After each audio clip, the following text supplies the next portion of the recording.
Good afternoon, everybody, and welcome. And thank you for joining us on this delightful Friday afternoon. I'm very excited as one of the founding members of the APJ chapter for the PreSales Collective to be running my first webinar with some awesome guest speakers. And the great thing about today is it's Friday. We're going to keep this quite lighthearted, but we do hope that you've got some useful things that you can take away from you. I'm very, very fortunate to be joined by 3 ex-colleagues. So it just shows you how important, keeping those relationships and not burning bridges is. So I'd like to introduce the 3 panelists. So introducing Carl Yule. He is a technical pre-sales leader at Microsoft. Good afternoon, Carl. Good afternoon, Angelica, and good afternoon, everyone. Really happy to be here and very much looking forward to this afternoon. Awesome. We're very happy to have you here. Second up is Mike Meisels, if I pronounced that correctly, hopefully after all these years, who's a sales director at MessageBird. So Mike, nice to see you again, and thanks for joining us virtually. Thank you very much for the invite. Great to be here. It's great to be working with all of you guys again. Yeah, you're a little bit quiet on the microphone. Maybe if you can come a little bit closer, that would be awesome. Perfect. Thank you. And last but certainly not least, I'd like to introduce Jo Go. Jo and I used to work together a few years ago when she was based in Melbourne. She's now in Singapore and is the director and head of channels at Alteryx for APAC. Hello, Angelica. Good afternoon, and good afternoon to everybody. Very happy to be here and looking forward to it. And more than a few years ago, Angelica. We'll just say a few, Jo. It keeps us much younger. Yep. Exactly. So we'll go with that. So very excited to hear from everyone today, and we'll go through. We've done some introductions, so you'll see the familiar faces there, and hopefully you can see everyone's videos. And we just wanted to say thank you. It's really important that we create this great network for pre-sales. We can allow people to connect, find new jobs, grow their careers, find new opportunities and mentors. So the Pre-Sales Collective is a great space to do that. And as you'll see from the different companies we've got joining us today, everyone's from a different company. It's all completely holistic, and it's really just about creating those connections and relationships. So thank you again for everyone for joining us and for also joining the Pre-Sales Collective. So the best way to get most out of this is really to understand or to work with us, to ask questions in the Q&A and be active in the chat. So we'll be monitoring that as we go. So if you have any questions, please do let us know, and we'll get back to you as soon as we can, or we'll ask those questions as we go of the panelists. I prepared a few already just to get the conversation flowing, so we'll start with some of those. So first up, I would like to start a poll, and this poll is basically to understand what role people are coming from. So if you can, actually, then you've put in the chat the poll option's not showing, of course. If you can put in the chat what role you're currently doing, whether it's sales, SE, manager, or something else, and we'll give people a minute just to respond to that.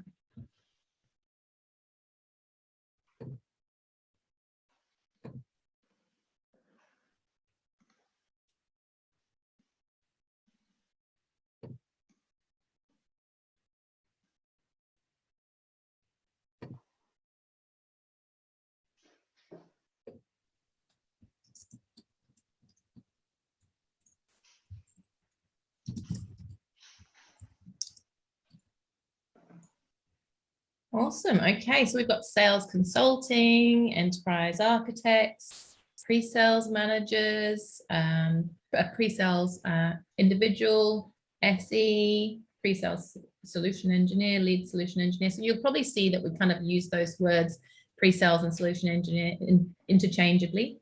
Solution consultants, we've even got a founder, so that's pretty exciting. Architects, pre-sales leaders, and more. Okay, awesome. Well, thank you very much, everyone. We hope you'll get something out of this. So what we'll do is we'll talk about some of the key takeaways that we're hoping to get out of today. So we're hoping that everyone's going to see that this kind of role of the trusted advisor that we often talk about, I think it can be held by anyone, and it truly is built on that trust and that relationship with your customers. Not only that, in order to be able to partner effectively, efficiently for the long term with our sales counterparts, and Mike will talk about some of that today, so will Joe. We need to understand the pressures of sales. We need to understand those sales cycles, and even understand, if we're working towards a certain close date, what are the things that need to happen in which order to make sure that we can meet that date. I truly believe that you can build customer success and sales success at the same time. And it's really about, listening, active listening, understanding and asking questions, being curious. And last, but certainly not least, whilst we are called pre-sales, we do need to think about a bit of post-sales as well. Customer success is not just, up until the point where you go, right, here's your licenses, off you go. So really understanding what that sales cycle looks like far beyond the traditional sort of pre-sales moment. Okay, so first up, question 1 is going to, let's all find the right one. Okay, so first up question is going to Joe. Joe, how do you work with multiple stakeholders when it comes to success? Now you're in a partner role, so not only are you thinking pre-sales, sales, partners, how do you make that ecosystem of all those different stakeholders work effectively? Yeah, thanks, Angelica. So rather than think of stakeholders, I like to share that I think of it, who is in my team, or sometimes we may say my tribe, your tribe, internally and externally to achieve customer success. And I like to share it, through a real life example, if I may.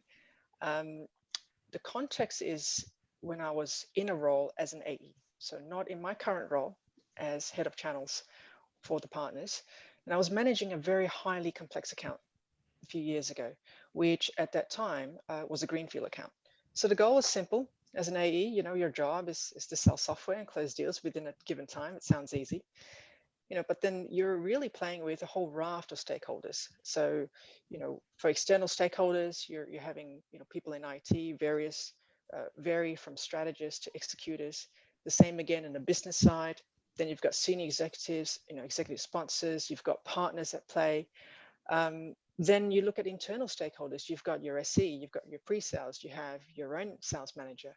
You may have a senior executive sponsor internally. Then you also may have customer success and renewals and marketing and pricing. I mean, the list goes on, really, when you think about that. So I'm going to focus a bit of my response on more on the internal side, the internal stakeholders rather than external. So, I took the view, I've realized that I need to recognize each member of my team, that they have a role to play, and my job is to tie them all together. Now, they may not know it at that time, but it's my job to see that they can make an impact, and my job to be thoughtful, considerate, and very intentional about my communication to them. Let's say around account strategy, etc., to spur on their actions. So as an AE, I encourage this in my SE, be that virtual leader.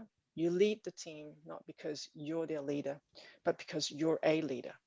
So I once learned, from someone that we always want to ask, or try asking a question in a receptive manner that the other party can answer safely and not feel that they're being silenced, or they can answer in a way that's most effective for this situation. And then you progress towards the goal, whatever that may be. So that's I think it's a really nice tip when you're managing, stakeholders internally or externally, and you put yourself in the other person's shoes. I think we often, say that, but doing it is rather hard. But I think it's a lot of fun, because then you get to understand their motivators and what makes them tick. You're interested about who they are, not about what they can do for you, or what they can do for me. So, and I could only do this if I spend time with them. As I said, it can get tiring, but it is invigorating. Think about what's in it for this persona in the external world, and do the same to the internal world. So your internal stakeholders, your marketing, your SDRs, your executive, your SEs, customer success managers, and as you all said, the list goes on. And you let them, you share your points of views, and you let them finesse the inputs in it. But ultimately, that they are the experts in their fields, and you need to know that at a high level of their role and what they do to benefit your customer success. And the other thing, Angelica, I would say also that I learned sometimes that what we call unvarnished honesty is needed. And I used to find it difficult to convey this. It should be the most simplest thing to do, which is to be honest. I mean, we all were taught this when we were kids, and somehow when we grow to adults, we tend to shy away from that. But it's really powerful when you're trying to corral your stakeholders towards that goal. And one way I found really helpful is to own up first. Speak about it, what you would do differently, and cast it back to the stakeholder or the audience to get their input. Again, in a much more receptive way for them to respond, rather than saying, you know, I think you should have done this, and I think you should have done this way, etc. So I would sum it up as, you know, working with multiple stakeholders is quite often not straightforward, but it can be fun if you treat it as a learning journey along the way. It's all about finding that happy medium for everybody and holding it one another accountable to ensure progression. So circling back to that, you know, complex account that I mentioned at the start of my response, you know, one of the greatest sense of satisfaction on that account journey of working with multiple stakeholders towards the same goal is having enabled an environment that my external stakeholders and internal stakeholders were able to come together back when we had, you know, physical events and really connect us as human beings. And this happened after about a year of managing the account. You know, it's so powerful when you have folks in your external world asking to meet folks in your internal world and get to know your team and your tribe. You know, you've created something really special. They're equally as invested as you are. So as an AE, I was no longer the only face, right, or person to my customer. My customer appreciates my whole team who all help deliver success. So you enable your team to enable success for your customer. So I hope that helps. I love that, Joe. I think some of the things that you sort of talked about there were that idea of saying, instead of saying but, is saying yes, and why do you think that? You know, just clarifying, understanding, just because, you know, their view's different doesn't mean it's wrong. And that idea of teaming, whether it be internal, external, broader, is really important, and to ensure that you all stay aligned, having that shared goal or shared vision so you can all be kind of accountable and all focused on the North Star. There's a really good article, if anyone wants to read it, around Netflix and how Netflix does honesty in a really, really good way, as you sort of talk about, Joe, when we were younger, and we sort of said, well, why are your shoes green? You know, we were okay to say that when we were younger, and now, you know, that filter has been applied, but what the value is in giving that, you know, true feeling. Indeed. Thanks for that. Absolutely. Thanks for that, Joe. So moving on to Mike. Mike, you have been an SE. So one of the reasons why I wanted to have you here was to talk about obviously both sides. So you've moved from SE to AE to sales manager or sales director. What is it like? So if you think about when you're an SE, what do you think pre-sales could be looking out for when it comes to finding opportunities in those customer conversations so that they're seen as more of a partner? Yeah, good question. Look, how's my sound? Is it better than it was before? Yeah, that's good. Perfect. Look, really interesting thing is that, you know, my career's changed quite a bit, and I have gone from, you know, services into pre-sales and into sales. And, you know, through all that different path of how a career progressed through that time of that sales word is, like, I still think of that sales word and that opportunity word as such an ugly word. Like, I don't like using that sales word. I don't like using that sales title, because if you think about of what we're doing within opportunity identification and sales, etc., you know, it really comes down to, you know, what are we trying to achieve and what we're trying to do. And, you know, sales is not about the exchanging of goods for money. And opportunity identification is not about, you know, how do we move a customer along to giving us lots of money at the end of it. It comes down to that part of, look, as people, how do we help other people along to with what we know as skills in a team? And if you think about those partnerships, you know, the exchange of, you know, money is what we get at the end of it, because that's what we all need to live on. You know, we do these jobs because we need money to live on, and we need things to, you know, pay the bills and, you know, have some sort of value in this world and society. But at the end of the day, you know, it comes down to the services we provide and the skills we provide and the value we provide. So, you know, that thing about, you know, how a solution engineer helps and identifies the sales and the opportunities to, win customers and win relationships, it really comes down to that idea about we're all in this sales motion together, that idea of the sales motion, but we're all in this idea of, how do we build these relationships and build that connectivity between, us as providing a service and these people wanting a service to fix a problem. And that's what it really comes down to. And so, that world of, understanding how to help people and how to fix their experiences and find solutions for their needs come down to the idea of, opportunity identification, using that thing of, that sales process of finding it. But it comes down to that underneath terms of, hey, in order to be successful, we need to show how we can make our customers successful. And in order to do that, we need to identify where we can add value into people's lives and how we can associate that. What comes at the end of it is, we're going to find out how we actually make money from this and how we pay for our lives and everything else.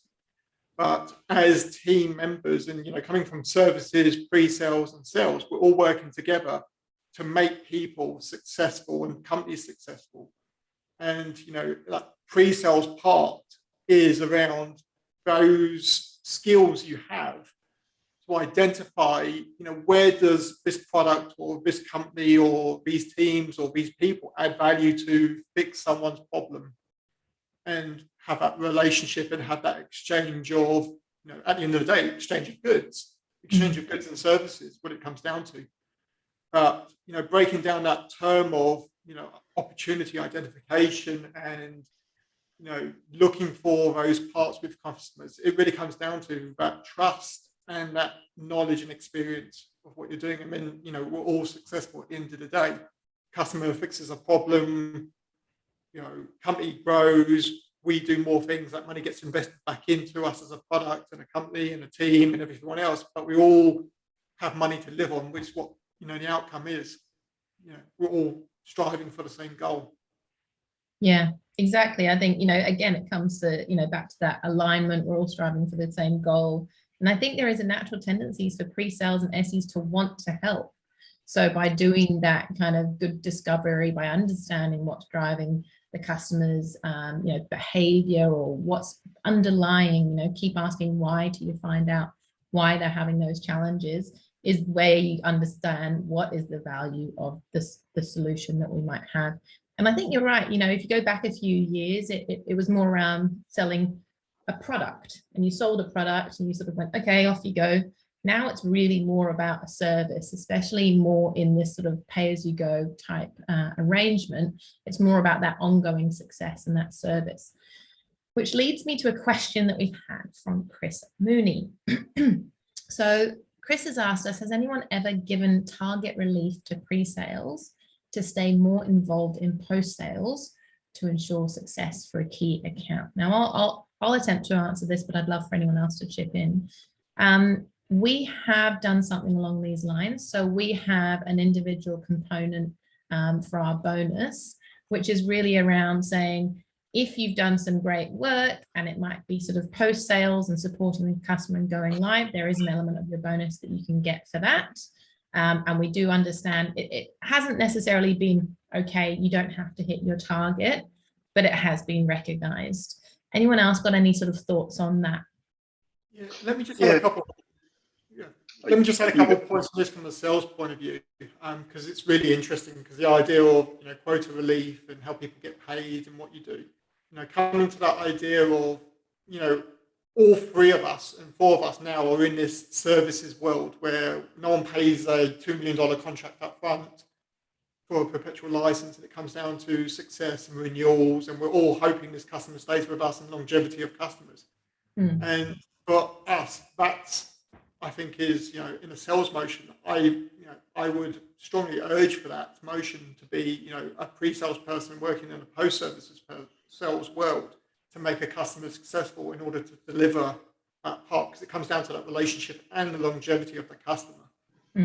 I have seen it from a sales point of view where there has been bonuses, there has been merits. It can we've all in a public, either pre-IPO or post-IPO world where RSUs and shares come into it. So there's different ways to compensate for that motion. But the idea is, if a post, breaking down that idea of a box, your role is to make sure the customer is successful, no matter what, and how you get compensated for that comes afterwards. Carl, Sorry, do you have Carl. to add? Yeah, I completely agree, Mike. I think you make a very good point. As we move into this new world, which is more around continuous selling, and it's about consumption as opposed to selling a license and then moving on, we need to look at how we, as pre-sales, engage in that kind of world. And so the lines do start to blur. And in terms of compensation, we are very similar, where we have two aspects to our compensation model that ensures that it's not just driven and you're not just coin operating someone based on selling a license and moving on. And I think that is important. It does raise some important questions and some ways that we need to think about it as pre-sales, because what that does mean is, as we dip into post-sales, sometimes our skills aren't perfectly aligned. As pre-sales, we're not trained on post-sales or production implementations. So it does mean we've got to walk this fine line and constantly think about, are we the right person to be solving this post-sales problem? And that's where I think Joe made some good points about how we manage our stakeholders. Part of the role of pre-sales is also knowing your boundaries and where you need to bring in the right person, and you need that. But you're not necessarily the person that should be solving the problem, even though I know as everyone in pre-sales, we're all driven by this constant desire to help. Yeah. Can I just add something to that, Carl, because that's interesting. I think we've all worked for bigger organizations, and yourself from Microsoft and yourselves from Salesforce. And I'm sure there's people on the attendees and the panels that come from smaller organizations. And MessageBird is a smaller organization compared to the companies you work for, and we're pre-IPO. And one of the things that attracted me to MessageBird was this idea that our tagline is "Get shit done." And I love that tagline, but that tagline works really well in a smaller organization where that boundary of what hat you wear is not the hat that you do every day. And I've seen that in my job here. But I get what you're saying. When you move into a bigger organization, you have predefined roles such as post services, and should a pre-sales person be delivering stuff that gets warranted in a production environment? And I've been in that world, and I totally get that. But at the same time, I think the success of a smaller organization really comes down to that blurring boundary, that people do step up and do get counted for what they do, and do go, right, this is not, I'm not saying this is not my job, I'm going to step up and do it because I've got the right skills, but call out where there's risk and call out where there's things that we need to be aware of as we mature as an organization. And I've seen that both sides, and I've come from startups and I've worked for big organizations, and go back and forth all the time. And I think it's, I think you need to think about which organization we're in and which role we want. But I 100% get you, 100% understand pre-sale should not be delivering services work. But if there's no one else to do it and the customer needs something, then we need to think about who does that. Yeah, I think as you say, Mike, it changes from different organizations. I think it's something that when I work for smaller organizations, you just have, 5 to 10 hats, and you put on a different hat depending on who you're talking to, what the conversation is. And staying in my swim lane has been something that I have struggled with in the past, I know. But it is something that, and when you can, you certainly encourage your team to do so. So, Carl, over to you. This is a bit of a curly one, so apologies, but only a little bit. How do you tell your sales rep that you don't agree with the solution that they have proposed to the customer? That is a tricky one. I read that and went, oh, you've given me a particularly curly one. And I think anyone on the call who is in pre-sales as a solution engineer would probably have encountered this at some point in your career. I know certainly when I was an individual contributor as a solution engineer, it happened. And certainly as a pre-sales leader, I've had to deal with it a number of times. And I think, Joe, you made a really good point. It starts with empathy for me. It starts from the perspective of understanding why the sales rep is positioning that. And sometimes as pre-sales and a drive for customer success, and making sure that we're doing the right thing, what we believe is the right thing for the customer, we narrow our focus. And I'm not saying that what we're trying to do is not achieve the right thing for the customer, but sometimes we do need to take that step back, and it's building that relationship. And Mike, I think you spoke to this really well. It's about building that strong relationship with your sales partner and that trust that you can then come and have that robust discussion around, well, I don't believe that this is the right solution, but I'm interested to hear and listen why you feel it is. And I think that's really important, because that allows you to get an understanding of why it's been positioned. What you may find in that is sometimes there is a longer strategy, and while we as solution engineers may feel it's not the right solution right now, once we understand the longer term strategy of where we're going and what else we're helping the customer with and what the customer's overall vision is, it might make sense.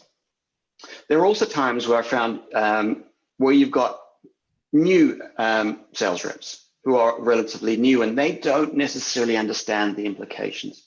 So this is where as solution engineers and pre-sales, we can also help and build that trusted relationship with our sales partner in order to help them understand and empathize with the customer and put themselves in the shoes of the customer to why that might be wrong and why that might not be the right solution.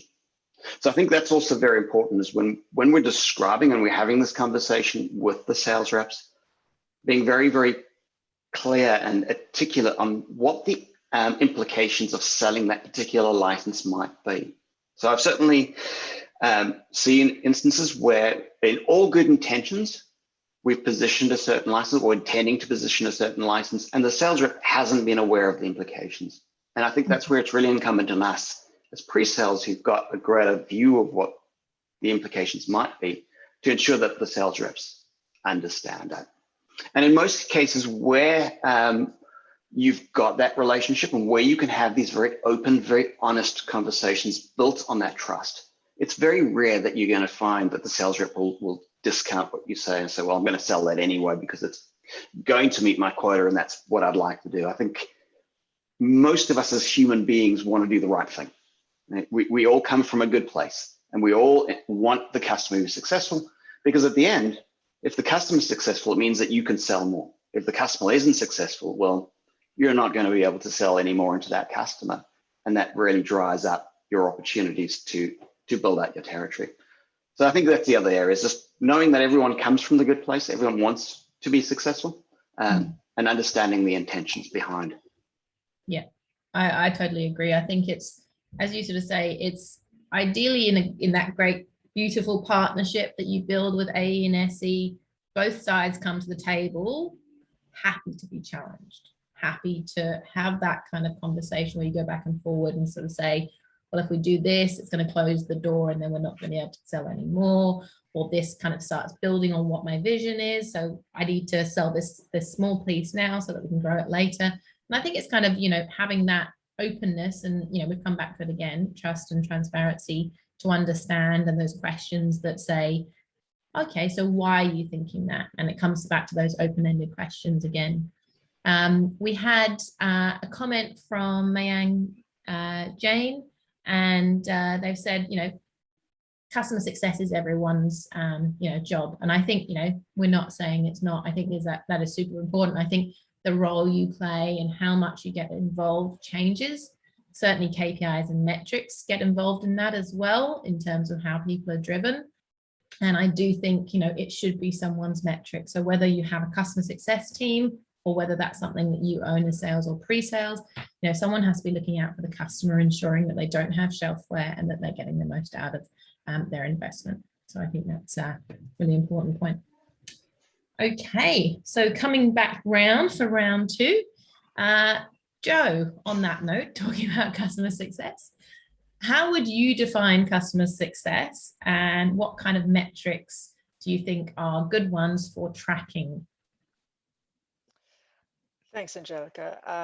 I'm not going to profess that I know much about the definition of customer success or its metrics. I mean, I am aware of the metrics being tracked by folks in the CSM team, things like net promoter scores and customer churn rates. lifetime value, renewal rates, customer satisfaction scores. I mean, the list really goes on. And I can share, from my experiences and perspective, a bit more of a philosophical response, if I may. And I don't take any credit for the basis of this response. I'm only interpreting from what I read, what I've learned, and how I relate to it. So I like to share, right? Some of you may have heard of an author, an Argentinian author and executive coach called Fred Kaufman. He's also a featured LinkedIn speaker. So I've listened to him a few times on podcast and YouTube, and I've also got one of his books, which I started COVID year last year and not finished yet. So he has an interesting proposition. He says in his book and in his podcast that your job is not your job, but your job is what you do to the goal that you pursue. So he gave an example of a soccer player. So the soccer player is not to defend the ball or kick the ball, but it is to help the whole team to win. So it got me thinking, and he goes on, Fred goes on to a lot more detail around it, but this whole KPIs and metrics is just a means to an end. But all of our jobs is to achieve the goals together, whatever title that you may carry. And we spent quite a few minutes right just before talking about this. Whether you're in customer success, whether you're in AE, pre-sales, whether you're in marketing, whether you're in technical support, whether you're in the renewals team, whether you're in a pricing team, for goodness sake, or the bids team.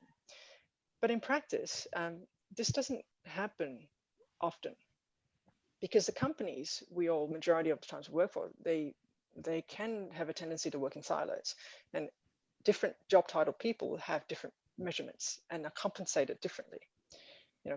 Commission payments, we have global incentives, local incentives, and you end up in a situation where I've witnessed it myself and practiced it as well early on in my sales career. Is as an AE, you don't want to train up another AE in your team. You see them as your competition, and the SE may feel the same. They may not share competitive intel about something that they know with another SE, right? Because they're protective, etc. So how do we overcome this? How do we overcome this? And Fred goes a little into more detail around this in the sense that you don't need to solve the problem. The problem is not solvable, but you just need to do it better than your competitors. So in the context of a soccer game, how is it that you win? You need to score more goals than the opponent. So I like to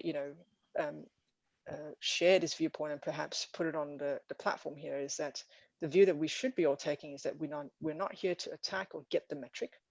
We need to redefine the relationship between your job and your KPI or your metric.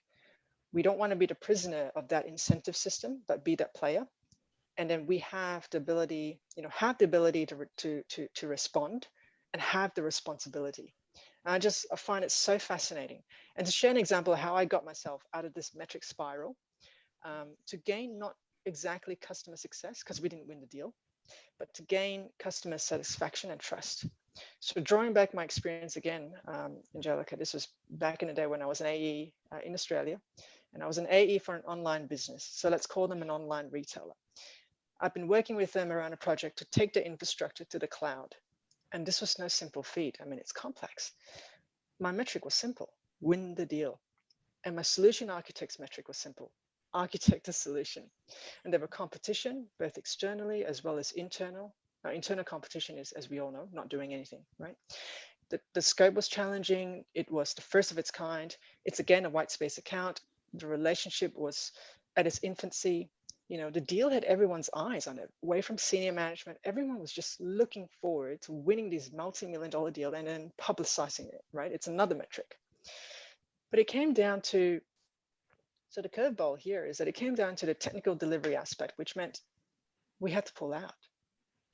And so on the day that the customer was supposed to sign the scope of works and deliver me the metric of a deal being won, being the account owner, I had to do my job, tell my SE or solution architect at the time to do his job. And our job was together to go and tell the customer that we can't do this. And we had to pull out. It just was not the right solution for them. So this incorporated, careful orchestration to release this decision in a communicated in a very planned out communication fashion to the CIO, to the CTO, head of infrastructure, and they in turn had to tell the board that it's off. Like, we are not the solution for them after around 9 months of collaborating and architecting. Now, my team and I did not achieve this metric. Did we have customer success? Not really. But did we have customer satisfaction and customer trust? Yes. And this is the value that my team and I brought to the customer. And it's been about 10 years since this happened. And I remember it as if it was yesterday, because it serves a reminder to me every day how I should do my job. And then what happens is that you practice what Fred calls it as conscious leadership, is that you help others find their own power, find their own freedom, find their own responsibility, even if they don't report to you. So you act like a cultural architect, right? You build that tribal awareness around you, and you make it your job to help the company to deliver value to your clients. And that's kind of how my philosophical response is and how I would define customer success. So I hope that's some food for thought. Well, all the comments in the chat are very positive, Joe. So, we got asked who the author was. So Fred Kaufman. Fred Kaufman, Kofman. If he's got lots of stuff on YouTube. He wrote a book recently. Well, when I say recently, more than 10 years ago, called Conscious Leadership. He's got a follow-up book to that. He's on the e-reader. So very fascinating, very passionate, and it's one of those authors and books where I can't put down. And I'm not a big reader, by the way, but it is very thought-provoking. So I'd highly recommend that. Awesome. Well, thanks for sharing, Joe. I like the idea of breaking down the silos and being a player, not a prisoner. Metrics, especially the sales world, drive so many sort of actions and thoughts and decisions. And sometimes I think there's too many, and sometimes I think there's not enough. And yet sometimes they're just purely around sales and numbers, whereas we do need to look a bit broader. And we've certainly had the same sort of situation where if you don't have everything aligned in terms of pre-sales, the product's ready, you've got implementation ready, unless you've got all the ducks aligned, it does make it very hard. And even if you have all the ducks aligned, it may not go according to plan, but we owe it to ourselves to show up for our team, all those people that worked very hard to put the bid together. And we have that empathy, going back to what the panelists have been saying, right? Around that. It's so important for us to retain that, because our time here is limited. So we want to get the best out of it, but we also want to be our best for everybody else. Yeah, empathizing with each other, empathizing with the customer, and just understanding those drivers. That's really important. We've had another question, I think Ben Conway. Have you tried and tested different platforms for sales, pre-sales, to learn from post-sales customer success? So I guess sort of sharing of knowledge across the different teams. So we touched upon that earlier in terms of sharing. Does anyone have any thoughts on that one? So there's no platform that I'm aware of in terms of technology, but I think it comes back to that partnership discussion. I mean, the reality is the customer doesn't really care what your job title is. They're after an outcome, and they want everyone to have that outcome. And so why I say that is the partnership between post-sales and pre-sales is incredibly important, because the customer's not going to say, okay, we've moved from a pre-sales to the post-sales now. They just see it as progressing towards their end goal. So I think you need that as much as you need a partnership with your salesperson. You need a partnership with your post-sales, whether that is with your partners who might be implementing, whether that's with your broader services team who might be implementing, whether that's with customer success. Again, it's all building up that partnerships around you to ensure that the customer is successful, and then learning from that as well. And I think, it's not a sort of sales cycle and a post-sales cycle. For me, if you have that break in between, that's where the communication breaks down. So you really need that clear handover when you're going from pre-sales to post-sales. I think that's really important as well. Angelica, may I also share my perspective on this, which some of the attendees may find useful, is, at Alteryx, our customer success organization is fairly we're still starting that out. So we're trying different things. Again, to what Carl said, we're not using any technology as such, but what we're trying to practice is once we seal the deal, win the deal, we ask that the SE, the pre-sales, come together with the post-sales person, whether that's a CSM, because our platform is very much based on use case. And the more use cases that the customer deploys, the more value that they see. So it's in the SE's interest that post-sales side, the CSM ensures that the use cases are deployed, because then the SE can sell more with the AE. So I asked them to get some documentation together, both sides, the SE and the CSM, to ensure that the use cases are documented with validated ROI, that we go back to the customer, back and forth with the customer until it's confirmed. So then the SE has a vested interest in making sure that the job of the CSM is successful to deliver those customer success metrics, KPIs, so that, the SE can then go back and sell more. I mean, I don't think we need to incent anyone anymore than what they are actually doing. I mean, that can actually cause, opposite behaviors as such. But what you want to incent people to do is communicate, teamwork, collaboration, and that's something that we're trying out here. So having that documentation properly, because it's, words are cheap. You can just say that you'll be there for the meeting, and nothing gets documented. So we enhance this in our sales cycle, post-sales and pre-sales as well. So that could be something that some of you in the audience here may find useful. Can I just say that, from a technology point of view, and like I don't work for this company and I'm not saying go buy their licenses, but from a sales point of view, but by the way, if you're listening, give me free licenses because I think it's awesome. But from a sales point of view and a pre-sales point of view, customer success point of view, and even product, one of the really cool products I've ever used is a product called Gong, Gong.io. Yeah. And what Gong, if you haven't used it, does is it listens into all of your calls and it annotates and takes information around what the customer is saying. And it annotates it using natural language to identify all the products that you're talking about, all the intent around what they're asking for, what you're asking for, etc. And it takes the notes of that stuff that you can give to a post-services person. They can listen into the call. They can zoom into the, instead of listening to the whole hour, they can listen into the 10 minutes around that product so they can understand what that customer was talking about that part. And it really, brings what we are doing today in this AI world together to bring those teams together. So someone from product can go, I need to hear the voice of the customer about what the customer wants from our product. And they can, jump into the calls around people that have mentioned their product. Same for post-services part. They can jump into the part of the call where they say this doesn't work or this does work or this is what we want to do and listen into that part of it. It's that cross-collaboration tool that brings it all together. And I think it's an awesome tool and it's, one that would be worth investing in. But yeah. You're not alone there. It seems that Mike Lowe, who some of you might know, is also a big fan of Gong. So I think, if there's any way that you can capture that information and you don't have to repeat it, you don't have to have more meetings and it's all there. And then you can do your analysis as well. It is very, very powerful.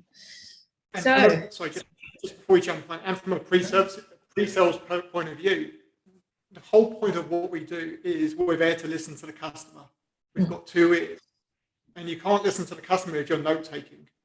So the fact that this thing is listening to the customer for you and note-taking and annotating it means you can spend more time listening to what the customer is trying to tell you and engage with them without, worrying, did I capture those notes? Did I capture the metrics? Did I capture everything correctly? It gives you a chance to go back afterwards and do that so you can spend more time listening to the customer and what they're trying to get across. Yeah, that's a good point. So Mike, we're actually staying with you for the next question. So what is the best way to partner with our sales counterparts? So what does a good partnership look like? Yeah, good question. I just want to draw back on a point that Carl made actually around this idea of, coming from a pre-sales world, around what the role of the pre-sales person is. And, the thing that I think a pre-sales person is there to do is to keep the salesperson honest and to keep the salesperson and the company successful is being honest. Is it going to work? Are we going to be successful? Is the customer going to deploy this? Are they going to be do we have longevity with them in what we're going to do? And I think even though as a salesperson, you carry risk, you carry, different challenges as a salesperson now. And that's one thing I've learned, having worked for 20 years in different parts with salespeople, it's only when you've been a salesperson yourself that you really understand the risk that a salesperson carries and what's incentivizing them to think the way they are.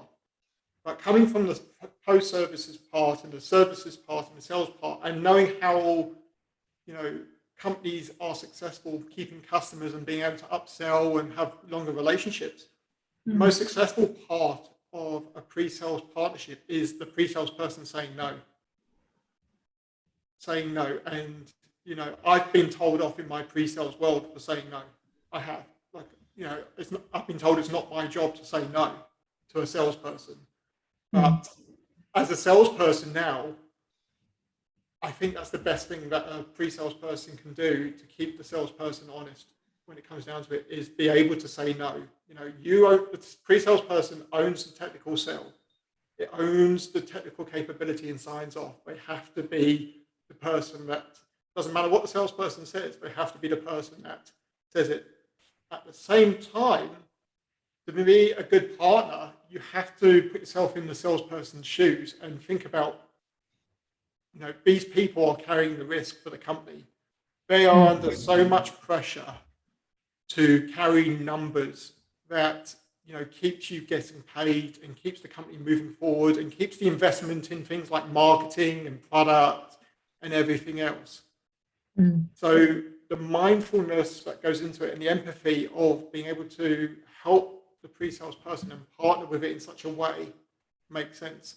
And so, thinking about those things outside of your role that you can do to take the weight off the salesperson's shoulders by coming up with different alternatives, and there's no zeros and ones in sales. It really comes down to, well, if we can't do that, can we do this?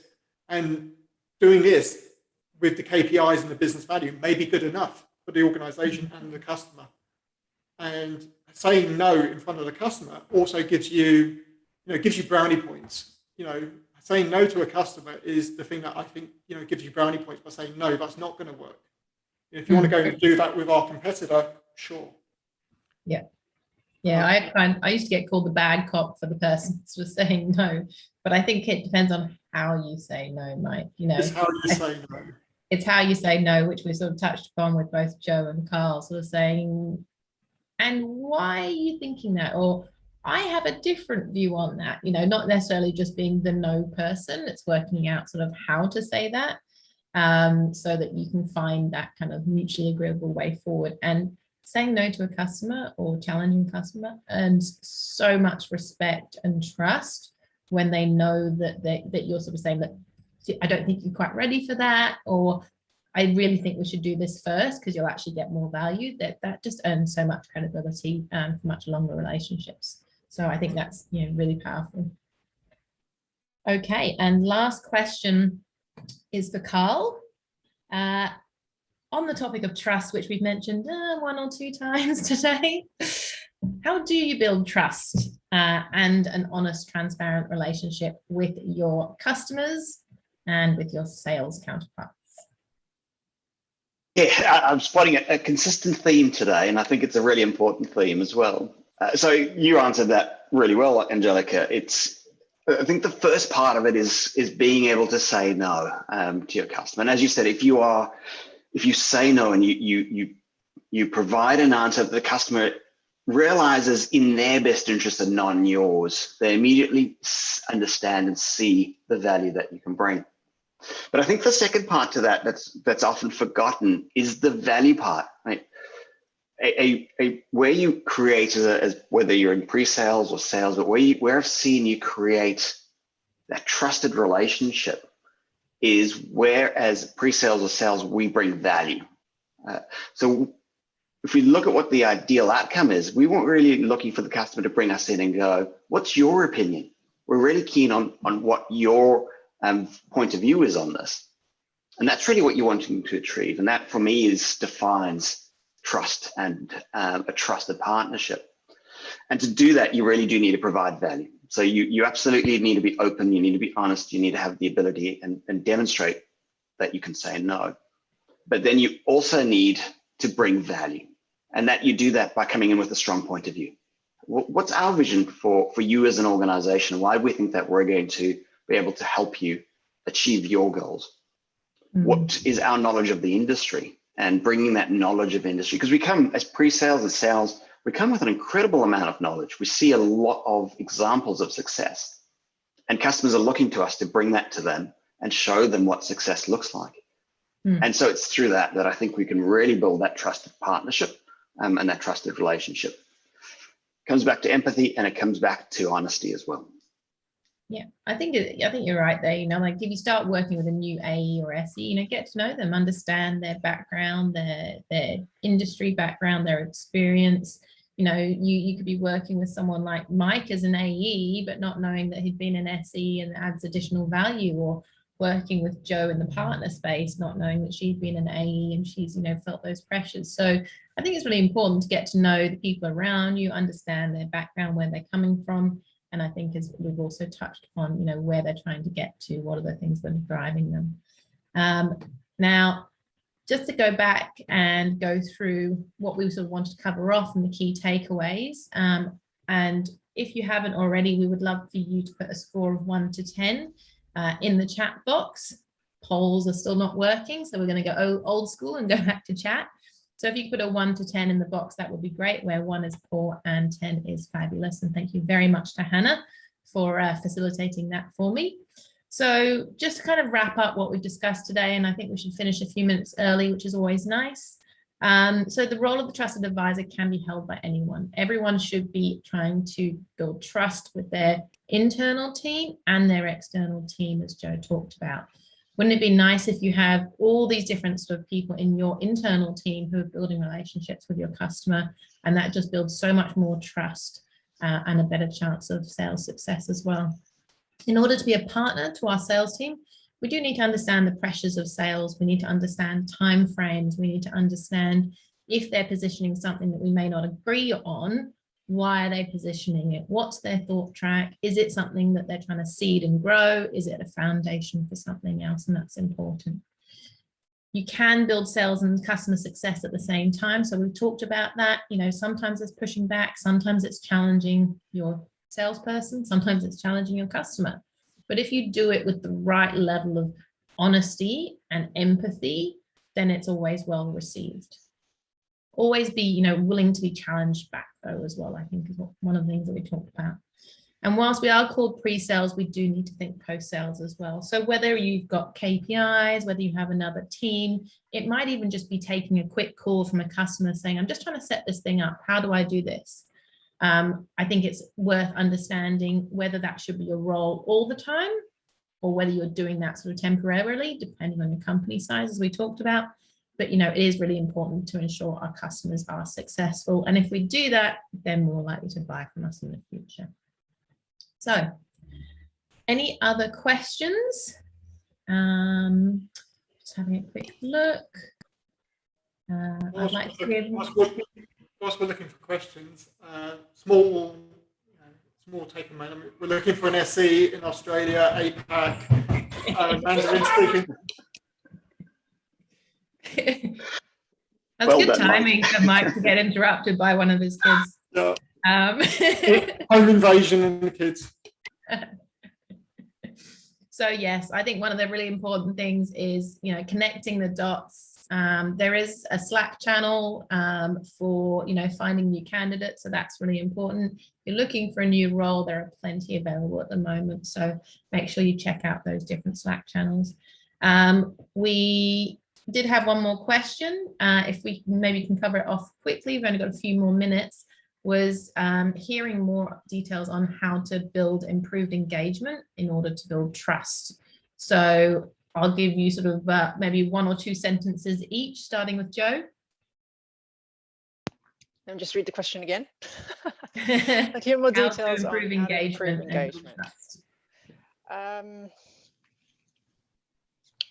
I would employ something, I mean, this has been useful for me, Mhm. that it's not about me. Nothing is about me. It's about the other party. So if you're talking to the NSE, if you're talking to a channel partner, if you're talking to a customer or any stakeholder in the customer land, if you put yourself in their shoes and think for them, this is where it can get tiring. At the end of the day, if you're doing a lot of thinking for a lot of people, it does get tiring, but very, very rewarding. That's, I think, the perfect way, or one of the most perfect way to build trust, because the other party can see that you've taken the time to understand them as an individual. I think we covered a lot of that themes here. We talked about empathy and building trust, but something that you can practice. Think that it's not about you, it's about the other party. What do you think the other party wants to get out of engaging with you? And if you put yourselves in their shoes on that, you should see an improvement on that, and everything else should have a domino effect around trusting, improving in engagement, empathy, etc., etc. But if that helps, I always say, and go into any meeting, any engagements, this is not about me or the stuff that I sell. It's about the other party. Thanks, Joe. Carl, anything to add? I think, Joe, you put it perfectly. For me, one word that sums it up is empathy. Be empathetic to your sales partners, to your customers. Put yourselves in their shoes, as you said, Joe. Excellent. Thanks. Anything to add, Mike, if the children are under control? Yeah, the joys of COVID, what can I say? I don't even know what the question was, but is this the final, is this just final moments conversation? It's all good. We were just kind of wrapping up. How do you improve engagement and build trust? So I think we've touched on it quite a few times, but any final thoughts? No, I think just remember what we're here for. Just stay honest. Just think about, don't fall into the world of coin operated KPIs, etc. Think about, what are you actually delivering, and think about, as an SE, and especially as an SE, that your personal brand goes with you wherever you go. And just remember that customers buy from you again and again because of who you are. So, just go through that process in your mind when you're talking to them. Very true, Mike. Very true. And yes, we are all working from home and dealing with the joys of parenting, loud colleagues, and all sorts. So don't apologize. It's a situation we're in. Just to wrap us up, we have a pre-sales podcast as well as plenty of other episodes on the pre-sales website. So do check it out. There's new episodes every Monday. And thank you so much for spending the time with us today. We really appreciate it.